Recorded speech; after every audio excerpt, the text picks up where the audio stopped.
Time 10 అవుతోంది. Board మీద 10 గంటలను రాసుంది. మీ డాక్టర్ ఇంకా రాలేదు.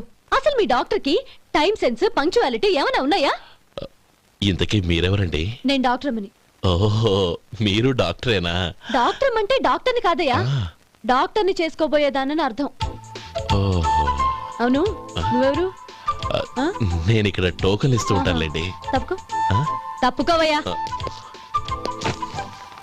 అవును, మీ డాక్టర్ కి ఎవరో అన్నయ్య ఉన్నాడంట కదా, ఎలాంటోడు? ఎలాంటోడంటే అదేనయ్యా, చాలా కోపిస్తని విన్నాను. ఎందుకని అడుగుతున్నారు? ఎందుకంటావేంటయ్యా? ఆ అన్నయ్య మాట వినగానే మీ డాక్టర్ గడగడా ఉణికిపోతాడు. అసలు డాక్టర్ చదివే తమ్ముణ్ణి అలా భయపెట్టచ్చా? తప్పు కదా? తప్పేనండి. కాని కాని నాకు మీ డాక్టర్ కి పెళ్ళవని ఆ అన్నయ్య సంగతి అప్పుడు చెప్తాను. ఏం చేస్తారండి? ఏం చేస్తానా, సంవత్సరం తిరగకుండానే కవల పిల్లల్ని కని వాళ్ళ అన్నయ్య చేతిలో పెడతాను. వాళ్ళకి 5 సంవత్సరాలు వచ్చేసరికి ఆయన